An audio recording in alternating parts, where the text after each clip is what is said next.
going on, everybody? Boss Lawn Chicken in here, June 22nd, 2013.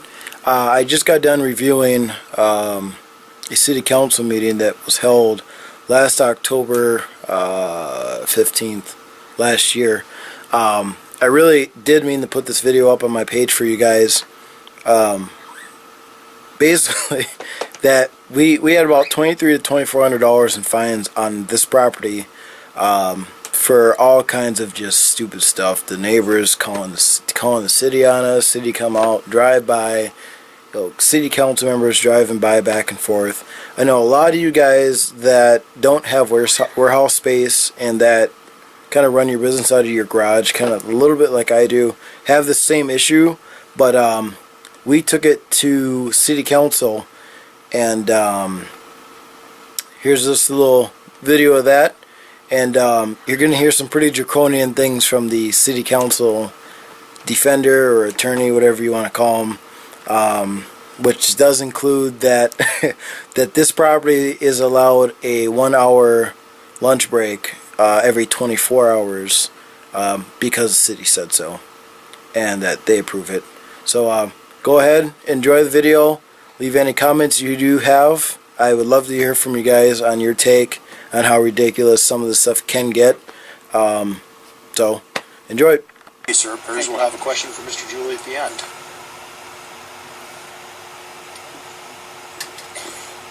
Okay, next up we have Peter Vogt from 7500 84th Avenue North, and that's on page 13 as well. Good evening. Peter Vogt. I'm here for the licensed rental property at 7500 84th Avenue North. They're a family living there that's been there for 3 years, nice family. But the young man of the household, at the time of this first citation, was probably only 17, 18 years old, starting his own lawnmower service, cleaning up Brooklyn Park, and had some learning to do as far as parking and keeping lawnmowers outside and stuff. You'll see 4 different citations on there, total of $2,200. I'm asking the council to just drop them fees and charges. Every one of them was cleaned up before he got the citation, likely anyways. And I'd ask you to stop letting neighbors harass legally people that they shouldn't be harassing. If you'd perhaps maybe put a $20 or $50 or $100 charge for these people to file a complaint, maybe some of that harassment would stop. But I'm just asking you to clean up this mess.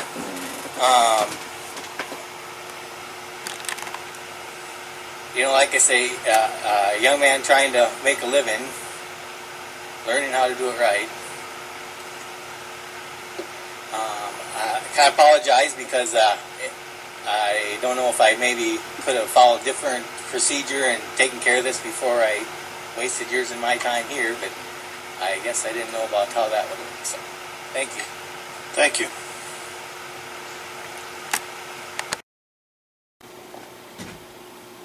$500 84th Avenue. Looks like, go ahead, Mr. Julie. Page 13.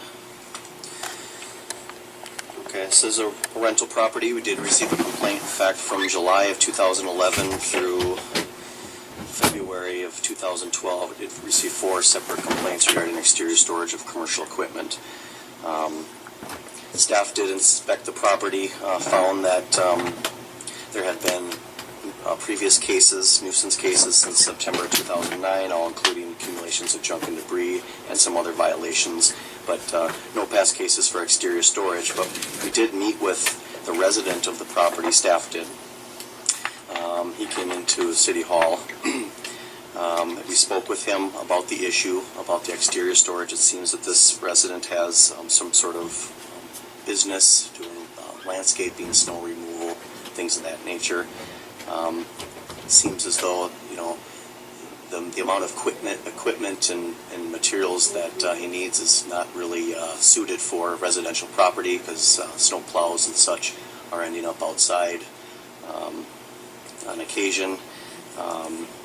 We did send notice of the violations to the property owner and the resident. Upon follow-up inspection, the violations, basically what it was there was a snowplow stored in the driveway on exterior storage. A citation was issued. There was a request for an administrative hearing. The administrative hearing confirmed the violation and stayed the full $200 for 1 year, pending no same or similar. That was in August of 2011. 3 months later, we received another complaint regarding commercial equipment storage. We did find that there were 2 plow trucks in the driveway. 2 other trucks were present in the neighborhood bearing the same phone number but on the street and driveway. We issued a correction order along with the vehicles and equipment pamphlet to the owner and resident.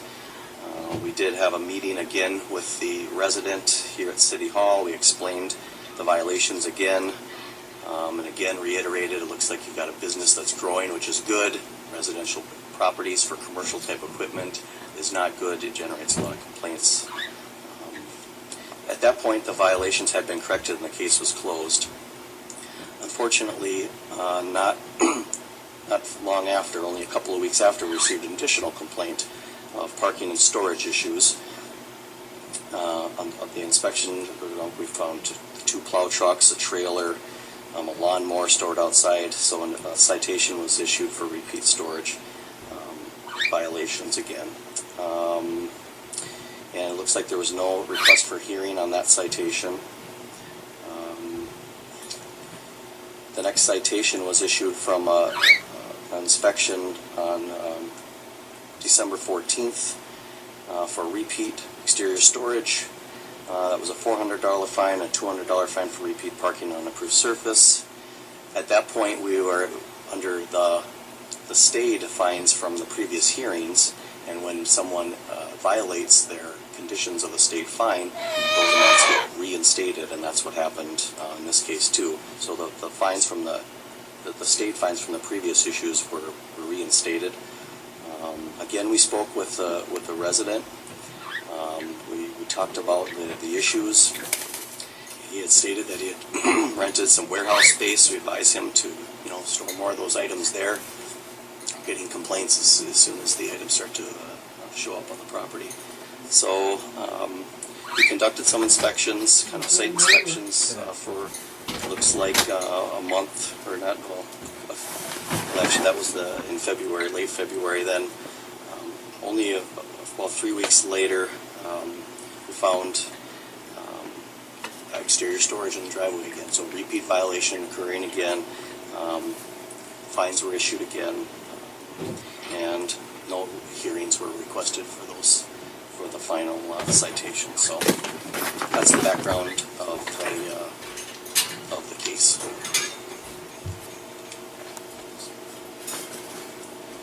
Again, property owner Peter Vogt.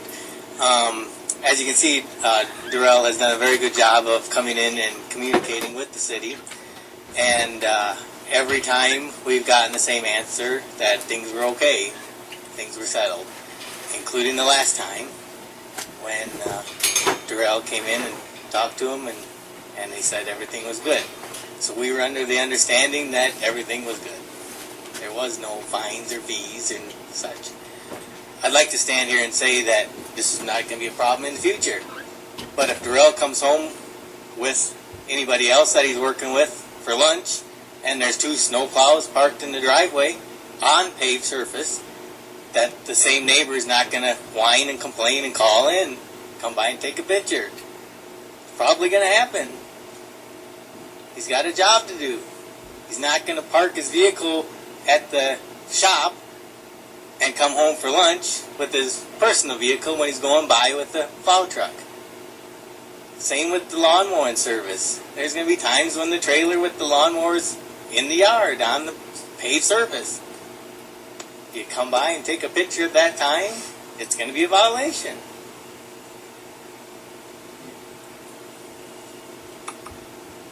How about some response from Mayor? Where are we going with this? Sure. Councilmember Gates. Thank you. Mr. Julie, as far as commercial vehicles go, if if a pickup truck has the stickered letters that says Joe's Towing or Joe's Lawn Mowing Service on it, is that considered a commercial vehicle? Not in and of itself with the stickers on it. The definition of a commercial vehicle includes a number of different types, like a cargo truck, a tank truck, a tow truck, any vehicle that's registered for over 12,000 pounds, any trailer that is loaded with commercial equipment, or any vehicle that has commercial equipment attached. So if it had a snow plow attached to it with the lettering on it, There is an exemption in our code for a snow plow during the winter months, a vehicle with a snow plow, so long as it's a pickup truck type and not overweight, Yep. to have an attached snow plow over the winter months.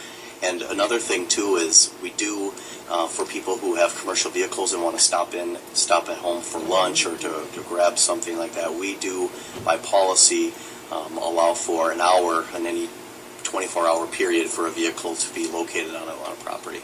So, because this property, I know these vehicles, they're parked in the street all the time. They put cones on them. And the one thing that needs to be checked in it as a homeowner, you need to be cautious of, is how far from the curb you're parking or the corner of the street you're parking them. Because I go down West Broadway several times a day for work. So I know exactly this property. I've seen the vehicles. And just because there's a cone parked behind the truck doesn't mean you get to park it 5 feet from the corner. On either side of the street. It doesn't matter what side of the street you're parking it on. So that's just kind of what I wanted to make sure about the commercial stuff.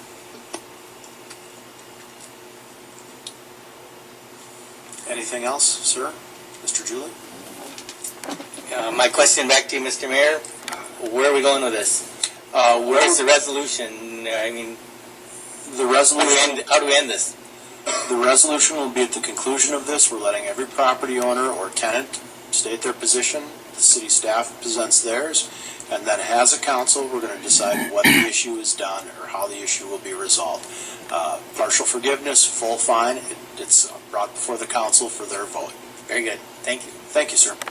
Basically what's going on here is that this was an old video from October 15th back 2012. It's now 2013 and I just got a chance to find this video. Basically what he's saying is that we're allowed 1 hour lunch breaks within a 24-hour period for this property here, and that if there's any other problems they can slap a fine right then and there. Now obviously Rich Gates, the guy in the red, wasn't very happy with my property. He knows who I am. Like he said, he drives by West Broadway every day for work, so he knows who we are. Evidently he doesn't like us. You could kind of tell by the way he kind of cut himself out after he was going into a rant there. Anyways, that's the whole resolution, was that we pay half the fines. Yes, I know it's ridiculous. It was about $2,500 in fines. That we pay half the fines then, which was October 15th, and then a year from the hearing date, if there were any further fines or complaints or cases that were stated with the city, that full half of the other fines would have to be paid. Now what's funny about this is that the last time we actually got a fine or a stated complaint, which means that it's a confirmed complaint through the City of Brooklyn Park, the last time we actually got a complaint was March 2012, and this City Council meeting was October 15th, 2012. Now what's funny is that today is June 22nd, 2013, and we have still yet to get a complaint. So, you know, to the city, you know, they're gonna be watching this anyway. But you can drive by all day, you ain't gonna catch me off check. But thanks for watching the video. I would look forward to you guys' comments.